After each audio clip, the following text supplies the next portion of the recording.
Sam Lacrosse's The Study of Identity, Value Economics. This book was a very good book. My biggest problem that I had with this book is it was too much information for how short of the book it was. I feel like he should have not... I know this is going to be a very controversial thing to say, but I feel like he gave too much information. He should have, made this first book into two books, because that's how much information was packed into it. He studies, identity of people, and what you've done and what you have intaked is what your identity is. So, in the beginning of the book, he talks about a story where, for YouTube's sake, I'm going to do a couple of things that are different.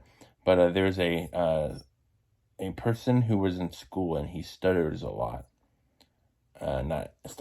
He decided to become a school stutterer, if you know what I mean. I really can't say too much about it, but he brought I think it was a .22 revolver, and I think he got bullied or something like that, but the guy did something so evil, and he just, killed a bunch of people. For YouTube's sake, I kind of gave up. But anyways, and he says, that guy's now, his identity is being an evil motherfucker, a truly evil person, a truly deranged person. And then later in the book, it talks about firearms again, and he says, which is true, because he talks about a movie that was very impactful to him, and I have a similar viewpoint on it because of a bunch of stories that I read. But anyways, it really just depends on the user of the firearm, okay? The user of the firearm could do it for justice. A girl could be getting mugged, or a girl could be getting what, and then she has something that can definitely make them on equal footing. Now, or you could be the evil guy who decided to go to your school with the thingy and become a very truly evil person. I forgot what movie it was, but it talks about this guy who knows how to use them, and there's very angry people who are coming to a farm, but the people that he was trying to protect really didn't like him, so eventually he just said, yeah, I had enough. If you can defend yourself, you should defend yourself, but I'm going to be taking this thing with me and my expertise with me. And then I don't think he talked about it in the movie, but if someone's trying to protect you and they have a lot of great knowledge, and they're going to use the thing that they have a lot of great knowledge with very good intentions, then, well, that's the user. He's going to use the thing with very good intentions. And then another great lesson from this book is, I'm giving you the beginning, the middle, and the end.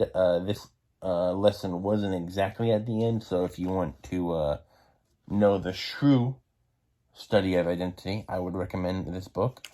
Because of YouTube, I can't put any links to Amazon in my my bio or my description yet, so eventually I will leave the hardcover, or at least just the Amazon link, so you can even buy the paperback or the audiobook of this, even though it is voiced by someone else and not by the author, Sam Lacrosse. But near the ending, he talks about how there's this two girls. They had a really great chance of blossoming with their podcast, and one of them decides to say, hey, no, you're taking advantage of me, I'm going to do my own thing. But it's hey, when life gives you lemons, you make lemonade, and then you sell the lemonade to make a lot of money. When a golden egg opportunity appears, you just sometimes gotta take it, because it may look like you're getting taken advantage of in your mind, but are you really getting taken advantage of? So, I think I'm going to sound really bad, But I think this is probably a book that I'm going to pick up in 5 or 10 years because I feel like this book is more intellectually superior above me. That sounds so weird, and I framed that really wrong, but you have to have a higher intellect. Now, I'm not trying to gatekeep. Books are books that are made for everybody.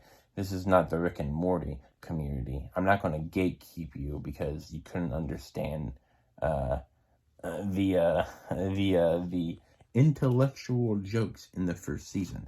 If you are young, I would say you're going to get a very different viewpoint of this. And when you're like me, when you're 23, almost 24, you're going to have a very different viewpoint of this as well. But also when you're like 40 and 50, you're going to have a really different outlook on this. So, when I'm 30-ish, I'll probably read this book again and see how it goes, because I feel like this is a treasure trove of information, but with how this book is structured, it took a very long time for me because there's just a lot of information jam-packed. My guide on reading this book is chapters 1 through 3 should be a daily read. So after you finish a subsection of it or whatever, you put the book down. And then 4 and 5 should be a long haul, so you just read them as much as you can, and you just don't stop. Or you try not to stop. I said 5 should be a daily read, and then 6 should be 6 and on. You should try to read it as fast as you can. That's what I did, and it took me a while, but that's because when you do a daily read, it does take a while because there's just a lot of jam-packed information. Now, okay, I'm being brutally honest here, but when it comes to 3 out of 5 stars, I would give this a 4.5 out of 5 stars. Maybe because I haven't written any nonfiction books. Well, I have, but it's not published yet. When this video comes out, it probably will be published, but that's beyond. That's not what I'm trying to focus on. What I would say is, maybe it's because it's like a research book. It just kind of gets redundant after a while. I feel like after a while, he kind of says the same thing over and over again, just to reinforce it. But it's you really didn't have to reinforce it. I know that's a bad way of explaining things, but also I believe this is a too jam-packed of a book. He should have made it this one book, 2 books. That's how jam-packed of information it is. That's why it gets a minus 0.5 star review. 4 out of 5 stars. It's very good. When Amazon allows me to make freaking reviews, I will definitely be giving this a review rating, but sometimes it doesn't like me too much. Amazon wants me to spend $60 or something before I do reviews, when it's like, hey, I literally have bought this. I have a photo. Let me do a review. Crazy. I was crazy once. They put me in a rubber room with rats, and rats made me crazy. I was crazy once.